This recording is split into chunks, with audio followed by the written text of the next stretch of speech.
तो देखो बच्चों, कैलेंडर से संबंधित फिर हम आपके लिए कुछ प्रश्न लेके आए हैं और इनको करने का आसान तरीका आपको बता रहे हैं।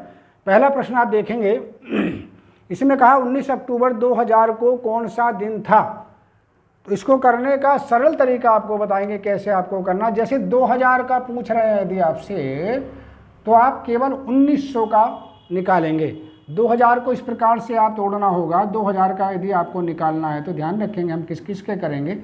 एक तो 1600 में इसको तोड़ देंगे, फिर 300 का करेंगे, फिर इसका 99 करेंगे और फिर इसका 1 करेंगे। ठीक है, अगर 2000 है तो आपको 1999 तक का करना होगा।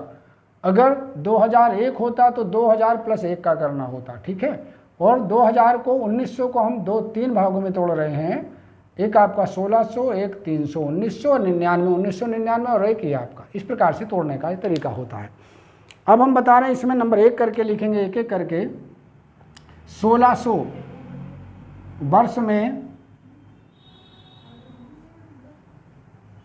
अतिरिक्त दिन,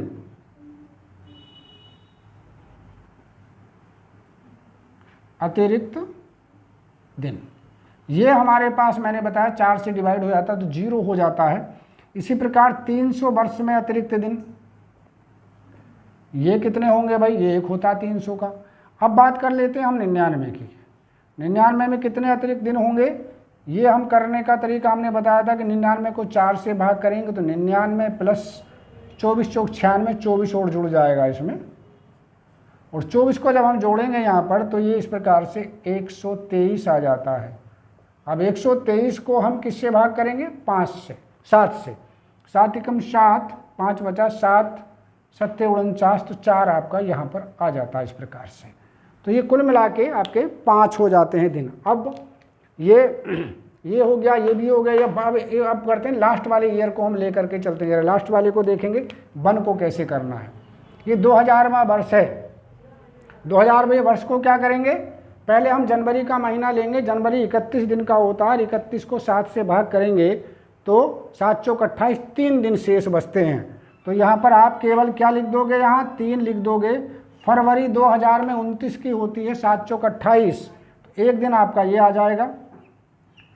7 चौक 28 के बाद मार्च आपका 3 बचेगा, अप्रैल आपका 2 बचेगा, मई आपका 3 बचेगा, जून आपका 2 बचेगा, जुलाई आपका 3 बचेगा, अगस्त आपका 3 बचेगा, सितंबर आपका 2 बचेगा। सितंबर के बाद अक्टूबर आपका, चूंकि 19 पूरा है इसलिए आपका 19 बच जाएगा यहाँ पे हमारा। अब क्या करेंगे, इन सब का योग हम यहाँ पर करके लिख देंगे भाई। कैसे देखिए, 3 और 1 4, 4 और 3 7, 7 और 2 9, 9 और 3 12, 12 और 2 14, 14 और 3 17, 17 और 3 20, 20 और 2 22 और 19 कितना हुआ, 22, 19, 41।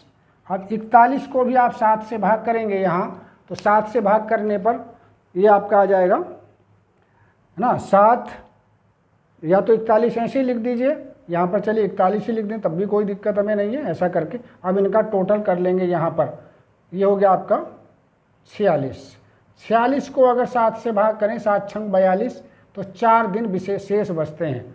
4 का मतलब क्या होता, 1 का मतलब सोमवार, 2 का मतलब मंगलवार, 3 का मतलब बुधवार और 4 का मतलब बृहस्पतिवार।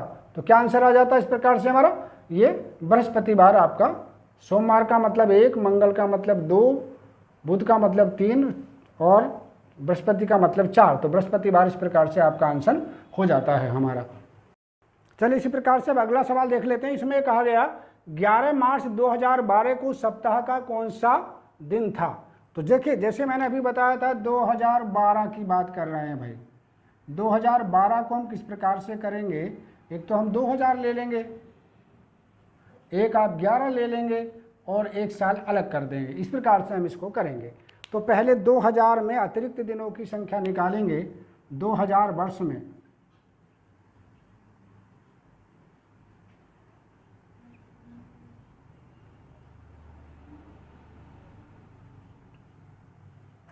अतिरिक्त दिन, 2000 को 4 से भाग हो जाएगा, 4 पंजे 20 पूरा चला जाता है इसलिए 0 हो गया भाई।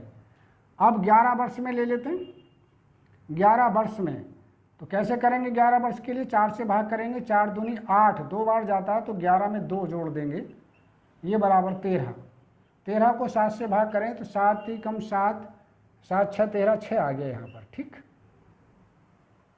ठीक है, तो 2011 तक का आपका कंप्लीट हुआ। अब एक वर्ष को लेके चलेंगे हम यहाँ से, 11 मार्च की बात कर रहे हैं। ठीक है, 2012 जो होता है वो आपका लीप वर्ष होता है। तो क्योंकि 4 3 12, अगर ये संख्या 2 अंक इसके अगर 4 से कट जाते हैं तो लीप वर्ष आता है। तो लीप वर्ष में क्या करेंगे, फरवरी 29 की होती है। तो जनवरी का कितने दिन का हुआ, जनवरी में 3 दिन बचते हैं, फरवरी में 1 बचेगा। 11 मार्च की बात कर लेते हैं तो 11 हमने यहाँ पे लिख दिया। तो कितना हुआ, 3 और 1 4, 4 और 11 15। तो यहाँ पर आप 15 भी लिख सकते हैं, और 15 नहीं लिखना चाहते तो 7 से भाग करके 1 भी लिख सकते हैं। दोनों स्थिति में एक ही बात आएगी। ठीक है, यहाँ पर 15 ही लिख दें तब भी कोई बात नहीं है। अब टोटल योग हम करते हैं इसका भाई। देखिए टोटल योग कैसे निकालते हैं, जरा सा उसको भी देख लीजिए। ये आपका 21 आ गया। 21 को आप 7 से भाग करें अगर, तो 7 क्या 21, क्या बचा 0। शेष अगर 0 बचता है तो 0 का मतलब क्या हुआ, ये अतिरिक्त दिन 0 बचे। संडे का मतलब 0, मंडे का मतलब 1। तो कौन सा दिन हुआ, संडे का दिन होगा। कौन सा दिन होगा, 0 बच रहा है इसलिए रविवार का दिन होगा। सी आपका आंसर हो जाता है हमारा। अगला प्रश्न देख लीजिए, इसमें क्या कहा, इसमें कहा 8 नवंबर 2018 को सप्ताह का कौन सा दिन था। तो जैसे हमने पहले बताया था बिल्कुल इसी प्रकार से यहाँ देख लेते हैं। 2018 की बात यहाँ पर आई है। 2018 कैसे लिखेंगे इसको, एक तो 2000 कर देंगे एक तरफ, एक हम 17 कर देंगे एक तरफ, और एक साल को एक को अलग कर देंगे। ये हमारा करने का तरीका है। अब देखिए 2000 वर्ष में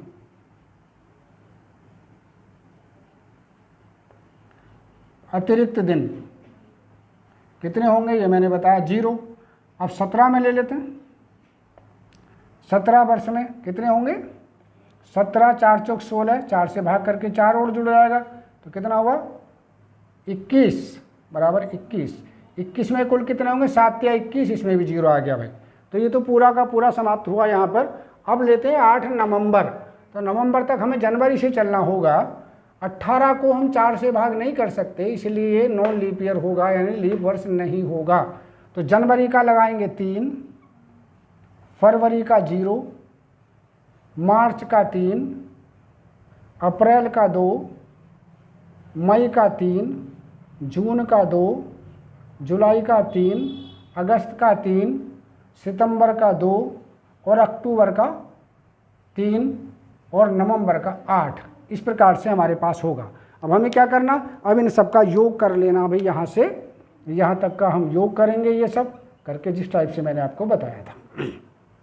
3 और 3 6, 6 और 2 8, 8 और 3 8 और 3 11, 11 और 2 13, 13 और 3 16, 16 और 3 19, 19 और 2 21, 21 और 3 24, 24 और 7 24 और 8 32,